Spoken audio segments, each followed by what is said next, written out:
Have you ever wondered why some people seem to struggle with money no matter how much they earn? They get a raise, a bonus, or even a windfall, but a year later, they're right back where they started. It's not always about a lack of financial knowledge. The real culprit is often hiding inside our own minds. Today, we're diving deep into the number one psychological bias that keeps people broke. And trust me, once you see it, you'll start noticing it everywhere. So, what is this powerful, wealth-destroying bias? It's called the present bias. Simply put, present bias is our natural tendency to prefer a smaller, immediate reward over a larger, future reward. It's the voice in your head that says, why save for retirement in 40 years when I can have this brand new smartphone right now? It's the impulse that makes you click buy now on that flash sale, even though you promised yourself you'd put that money into your savings account. Let's break it down with a simple experiment that economists love. Imagine I offer you a choice, $100 today or $110 in a week. Most people would take the $100 today. The immediate gratification is just tempting, even though waiting a week would earn them a massive 10% return. That's present bias in action. Our brains are hardwired to prioritize immediate satisfaction over long-term gain. This wiring served our ancestors well. When survival was a day-to-day struggle, it made sense to eat the berries you found today rather than wait for a bigger hunt tomorrow that might never happen. But in our modern world, this ancient survival instinct is sabotaging our financial future. It shows up in so many ways. It's why we rack up credit card debt. That dinner out, that new outfit, that weekend trip, they all feel so good in the moment. The pain of the credit card bill is a problem for future you. But here's the thing, future you eventually becomes present you, and that's when the stress and regret kick in. By then, you're stuck paying for a fleeting moment of happiness with interest. Present bias is also the reason so many people don't save enough for retirement. The idea of sacrificing money today for a comfortable life decades from now feels abstract and distant. The immediate pleasure of spending that money on a vacation or a car feels much more real and satisfying. Think about it like this. Your brain has two competing systems. There's the impulsive, emotional system that lives in the present and craves instant rewards. And there's the logical, planning system that can think about the future and make rational decisions. When it comes to money, these two systems are in a constant battle. Present bias is when the emotional, impulsive system wins. This isn't a sign of weakness or a character flaw. It's a fundamental part of human psychology that affects everyone, rich or poor. However, the difference between those who build wealth and those who stay broke is often the ability to manage this bias. So, the big question is, how do we fight back against our own brain? How do we overcome present bias and start making choices that benefit our future selves? The first step is awareness. Just by understanding that this bias exists, you're already ahead of the game.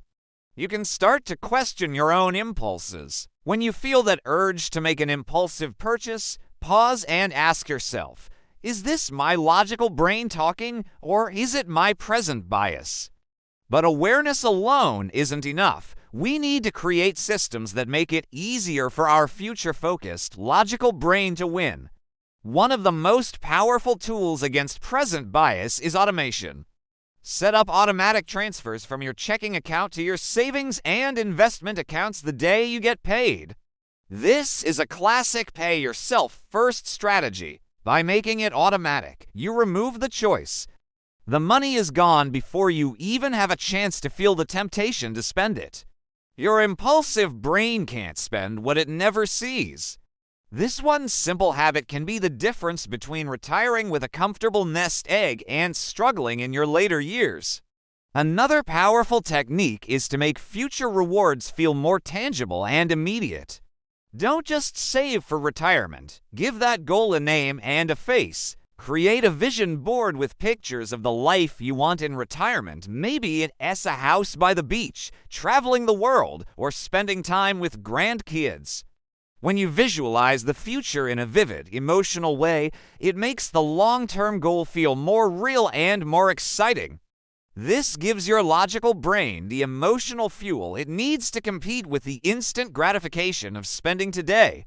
You're not just saving money, you're buying your future dream life, one deposit at a time. You can also use a cooling-off period for big purchases. Instead of buying something on impulse, make a rule that you have to wait 24 hours or even a week before making any non-essential purchase over a certain amount, say $50 or $100. This gives the initial emotional excitement time to fade and allows your logical brain to take over. You lines be surprised how often you decide you don't actually need or want the item after waiting a day. This simple delay is a powerful circuit breaker for present bias. Let's also talk about the flip side, making bad habits harder. This is about adding friction. If you're trying to stop ordering takeout every night, delete the food delivery apps from your phone. The extra effort of having to go to their website or re-download the app might be just enough friction to make you reconsider and cook at home instead. If you want to stop impulse shopping on Amazon, remove your saved credit card information. Having to manually enter your details every time makes the purchase less seamless and gives you a moment to rethink it. We are essentially making the bad immediate reward harder to get. Understanding the psychology of money is crucial because personal finance is more about behavior than it is about math. You can know all the formulas for compound interest, but if you can't control your impulse to spend, that knowledge is useless. The wealthy understand this. They build systems, habits, and mindsets that work with, not against, their human nature. They automate their savings, they set clear and inspiring long-term goals, and they create friction for bad financial habits. They don't have more willpower, they just have better systems. So, I challenge you to look at your own financial life this week.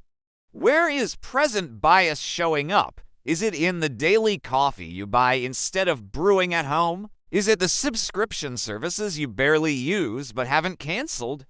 Is it the lack of a consistent savings plan? Identify one area where present bias is holding you back. Then, choose one strategy we've talked about to combat it. Maybe you'll set up your first automatic transfer to a savings account. Maybe you'll write down a vivid description of your ideal financial future.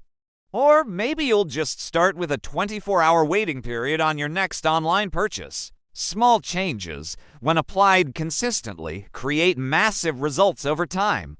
Taming your present bias isn't about depriving yourself of all joy.